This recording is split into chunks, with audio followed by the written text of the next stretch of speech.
sasabak na sa matinding tanungan ang tatlo nating bisita.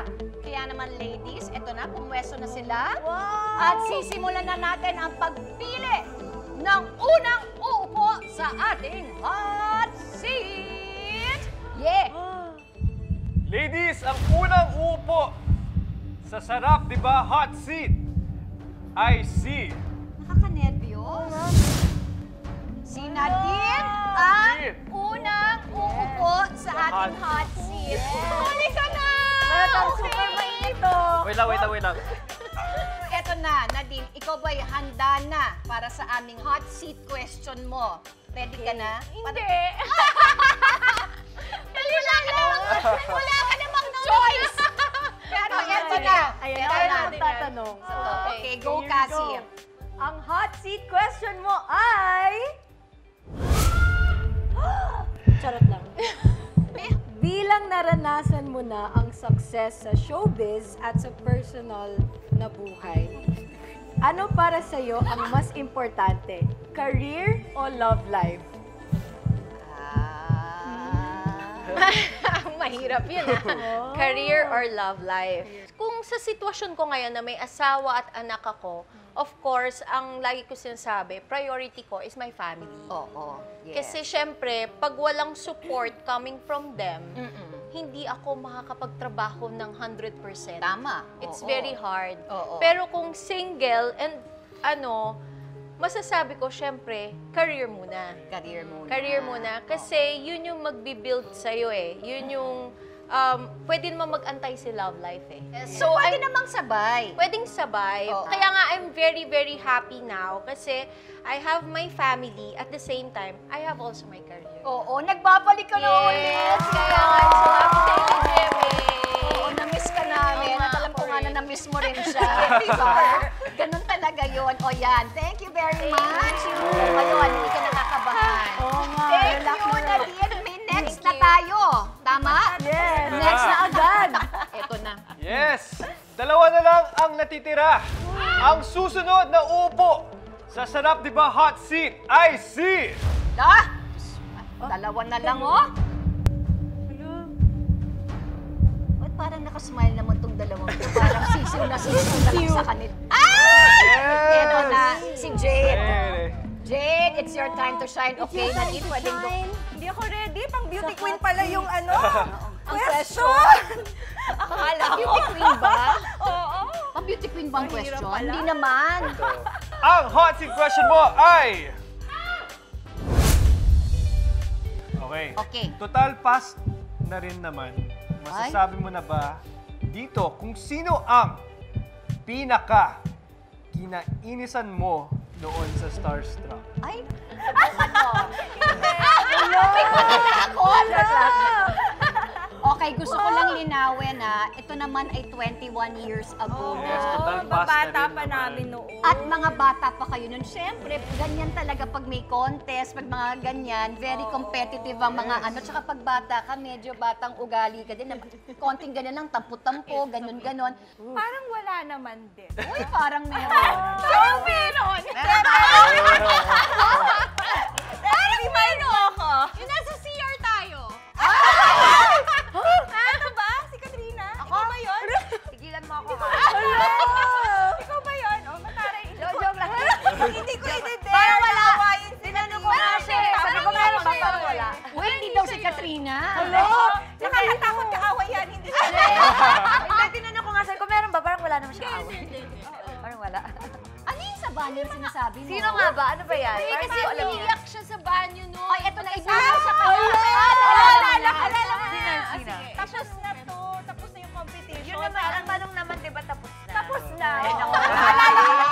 Alam niyo naman po kasi tatlo na ang anak ko makapatid. Oo nga pala. Sabi niya kanina, Ngayon baka na-remind kalimutin siya. mo, naalala ko.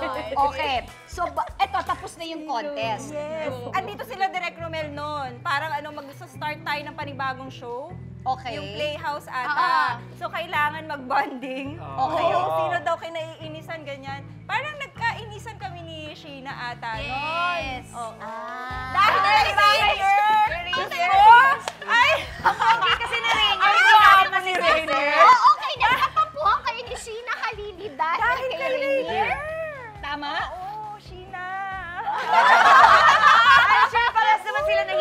yun. Oo! Tsaka natatawa. Oo, diba? Okay. So, yun lang naman yun. Dito wala talagang naging major away. Wala namang ganon. Tahimik lang yan eh, si Dre. Pero nung panahon na yun, parang ang sakit-sakit, di ba? Kasi 16 years old ka. Correct. Okay, thank you so much. Thank you. Ayan. Ito na nga si Ate Katrina na lalabang. Nandito lang upo sa hot seat. Ayun, mamaya yan sa pagbabalik ng Sarap Diba! Alright, we are back dito sa Sarap Diba Hot Seat Dream, Believe, Survive Edition. Ayan, Katrina, huwag na natin patagalin pa. Ito, total naman nakaupo ka na, ready ka na. Ready na siya. Okay, Katrina, ang hot seat question mo ay... Kung makakausap mo ang Katrina Halili na nagsisimula pa lang noon sa show business, ano mga ibibilin mo sa kanya tungkol sa mga pagdadaanan niyang mga pagsubok? Pwede na po sumagot. Hindi, kahit bukas na. Bukas na lang. Bigyan ka na ng sige. time. I will give them. Oo, sige, pwede ka na Siguro sana nakinig siya. Kasi ano yun eh, marami siya matututunan sana. Okay, makinig siya kanino? Sa yung mga ginagawa sa Starstruck, di ba? May mga lessons, acting, ganyan. Kung ano-ano kasi ginawa na, may hosting, may ganyan, tinuturuan, hindi siya, ayaw niya eh. Matigas Ayaw. ang ulo niya? Matigas ulo niya. Marami sana siya matututunan. Okay. Pero proud pa rin ako sa kanya. Okay. Ang tanong ko, bakit ayaw niyang matuto dati? Shy siya eh, shy. Shy. Oh, pero hindi nila alam yan eh. Siya lang nakakaalam. Oo, shy type talaga siya. Walang nakakaalam. Walang nakakaalam. At saka natatawa lahat pag sinabing shy siya. Kasi hindi halata sa akin, di ba? Hindi nga. nga eh. Actually, usually kasi yung mga mahiyain, fina-front nila yun eh. Oo. Di ba fina-front nila na kunyari maangas sila, kunyari mataray sila, or ganito sila. But deep inside, nininervous talaga sila, or mahiyain That's sila. me. Pero hindi nga halata eh. Hindi talaga halata kasi Kaya nga ina-acting mo. Hindi rin. Ay, hindi naman. rin? Oo. Ah, ganun ka lang talaga? Parang strong ako, pero nahihiya ako. Hindi ko alam. Parang ang gulo. Naguguluhan po Hindi, ako. pwede naman strong ka pero mahiyain. Hindi ko lang alam kung paano. Basta ganon. So dapat nakinig ka. Dapat nakinig siya. Dapat Oo. sumunod siya Sayang. kasi ikabubuti niya. Ikabubuti Bakit niya. sayang? Ang alayo naman ng narating mo. Hindi, ang swerte lang. Ang swerte ko lang po. Ang swerte ko lang, Ate Mina, kasi hindi sumuko yung GMA sa nabigyan ako ng project. Siyempre, nahasa na lang din ako kasi ang gaganda ng mga project na napunta sa akin and magagaling yung mga artista na ng mga nakasama ko. So, natuto na lang ako. Oo. Okay, ito ay pagdating sa show business. Paano naman kung makakausap mo yung dating Katrina about life in general, not necessarily in show business? Anong mapapayo mo sa kanya pagdating sa buhay?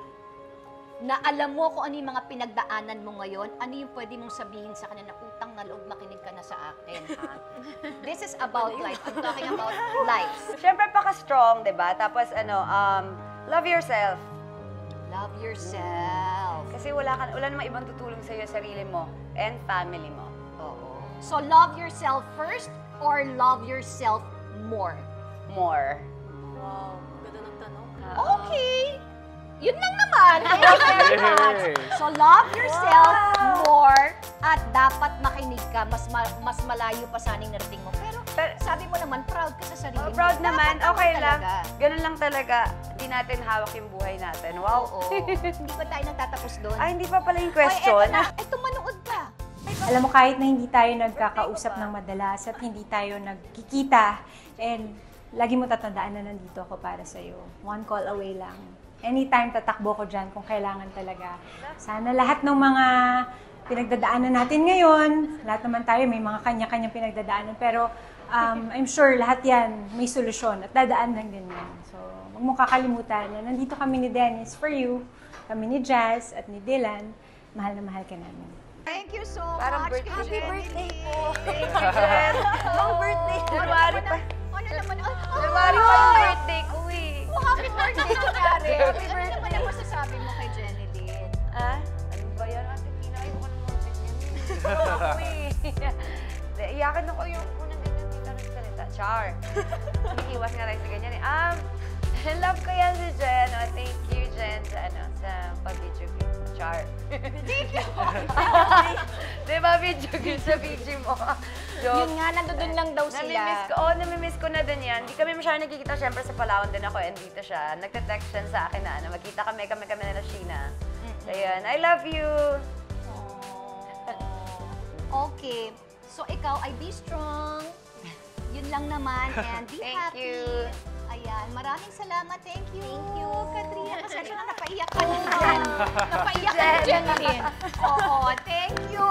Ay, nakakaloka. Okay. Yes, up next, sana naman kaya tayo dalhin ni Maria sa kanyang pamamasyal. K-Talks na sa pagbalik ng Wow! Sarap Diba!